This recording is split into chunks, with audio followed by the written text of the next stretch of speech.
Hi everyone, welcome to Swapna's kitchen.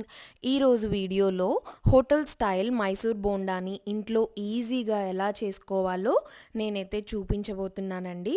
So మనమైతే late చేయకుండా hotel style Mysore బోండాని తయారు చేసుకుందాం, వచ్చేసేయండి. ఫస్ట్ ఇక్కడ నేనైతే 1 కప్ పుల్లటి పెరుగుని తీసుకుంటున్నానండి. మనం పుల్లటి పెరుగు తీసుకోవడం వల్ల బోండా అనేది చాలా స్పంజీగా వస్తాయి. సో ఇక్కడ నేను తీసుకున్న పెరుగుని ఎటువంటి పెరుగు లమ్స్ లేకుండా మంచిగా మనం బీట్ చేసుకోవాలి. చూస్తున్నారు కదా వీడియోలో, అలా ఒక్క 5 నిమిషాల వరకైనా ఎటువంటి పెరుగు గడ్డలు లేకుండా మనము బీట్ చేసుకున్న తర్వాత ఇప్పుడు ఇందులోకి నేను ఒక పావు టీ స్పూన్ వంట సోడా యాడ్ చేస్తున్నానండి. తర్వాత మన రుచికి తగినంత ఉప్పు కూడా వేసేసుకుంటున్నాను. ఇప్పుడు మనమైతే 1 టేబుల్ స్పూన్ ఆయిల్ కూడా వేయాలి. ఈ మూడింటిని మంచిగా మనము కర్డ్లోకి కలిసేలాగా ఇంకొక 5 నిమిషాల వరకైనా బీట్ చేసుకోవాలి. ఈ వంట సోడా వేయడం వల్ల పెరుగులో రియాక్షన్స్ అనేవి జరిగి మనకి ఏంటంటే బబుల్స్గా ఫామ్ అవుతాయి. ఒక 5 నిమిషాలు బీట్ చేసుకుంటే సరిపోతుందండి. చూడండి, మంచి టెక్స్చర్లోకి వచ్చింది సాఫ్ట్గా.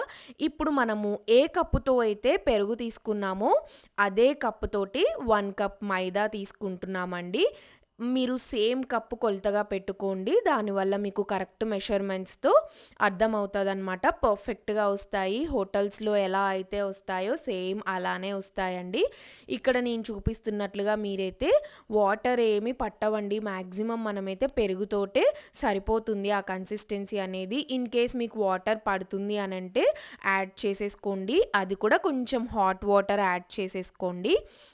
ఇక్కడ మనం పిండిని ఎంత చక్కగా కలుపుకుంటే మన మైసూర్ బోండా అనేవి అంత పర్ఫెక్ట్గా వస్తాయి.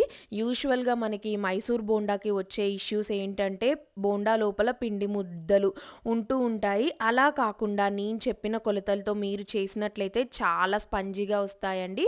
సో ఇలా మనమైతే పిండి కలిపేసుకొని అట్లీస్ట్ ఒక 1 అవర్ వరకైనా పిండిని మనం చక్కగా నానపెట్టాలండి. అప్పుడైతేనే బాగా వస్తాయి. సో ఆఫ్టర్ 1 అవర్ నేనైతే మళ్ళా బోండా ప్రాసెస్ అయితే స్టార్ట్ చేశాను. కడాయి తీసుకొని మనము బోండా చేసుకోవడానికి సరిపడినంత ఆయిల్ అయితే వేసుకుందామండి. ఇప్పుడు ఆయిల్ వేడయ్యేలోపు ఒకసారి పిండిని మరలా కలిపేసుకుందాము. ఒక్క 2-3 నిమిషాలు అయితే పిండిని కలుపుకుంటే సరిపోతుంది. ఒకవేళ ఉప్పు మీరు చెక్ చేయండి, ఉప్పు ఏమన్నా పడుతుంది అని అంటే అడ్జస్ట్ చేసేసుకుంటే ఈ టైంలో సరిపోతుంది. నాకైతే ఉప్పు పర్ఫెక్ట్గానే సరిపోయింది. ఇంకా ఆయిల్ కూడా వేడైపోయిందండి. మనం ఇప్పుడు మైసూర్ బోండాలని మంచిగా వేసేసుకోవడమే.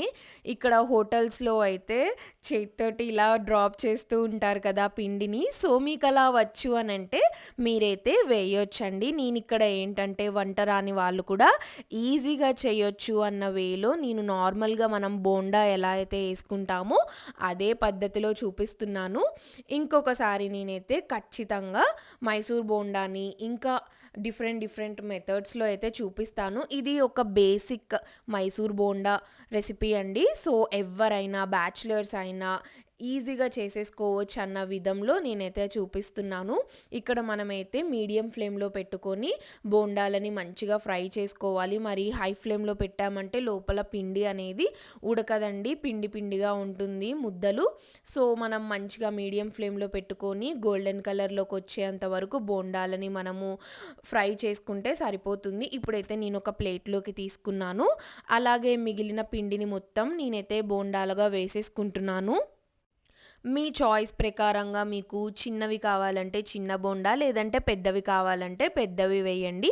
నేను మరీ చిన్నవి పెద్దవి కాకుండా మీడియం సైజులో మైసూర్ బోండా అన్నీ అయితే వేస్తున్నాను. ఎంతమందికి బోండా అంటే ఇష్టమో చెప్పండి. మ్యాక్సిమం బోండా అంటే చాలామంది ఇష్టపడుతూనే ఉంటారు కదా. సో మనము హోటల్ స్టైల్లో కంటే కూడా ఇంట్లోనే చాలా డెలీషియస్గా నేను చెప్పినట్టు మీరు ట్రై చేశారంటే పర్ఫెక్ట్గా వస్తాయండి. సో నేను తీసుకున్న పిండి మొత్తాన్ని అయితే బోండాలుగా వేసేసుకున్నాను. ఈ బోండాలోకి నాకైతే పల్లి చట్నీ ఇష్టము. కొంతమంది టొమాటో చట్నీతో అలా డిఫరెంట్ చట్నీస్తో సర్వ్ చేసుకుంటూ ఉంటారు కదా. మనమైతే పల్లి చట్నీతో సర్వ్ చేసుకోబోతున్నాము. యమ్మీ యమ్మీ హోటల్ స్టైల్ మైసూర్ బోండా అయితే రెడీ అయిపోయాయండి. ఇంకా సర్వ్ చేసుకోవడమే. ఇది మనము బ్రేక్‌ఫాస్ట్‌లోకి తినొచ్చు, లేదా నైట్ డిన్నర్‌లోకైనా ఇలా మనము పిండి కలిపేసుకొని పక్కన పెట్టుకున్నామంటే అప్పటికప్పుడు ఈజీగా వేసేసుకోవచ్చు. సో, ఇక్కడ నేనైతే పల్లీ చట్నీతోటి సర్వ్ చేసుకుంటున్నాను. చాలా సింపుల్‌గా ఉంది కదా! సో, మీకేమన్నా డౌట్స్ ఉన్నా నాకైతే కమెంట్స్‌లో చెప్తే నేను ఖచ్చితంగా మీకు క్లారిఫై చేస్తానండి. సో, మన వీడియో అయితే నచ్చిందనే అనుకుంటున్నాను. లైక్ చేయండి, షేర్ చేయండి, సబ్స్క్రైబ్ చేసుకోండి. Thank you for watching. Have a nice day. Bye.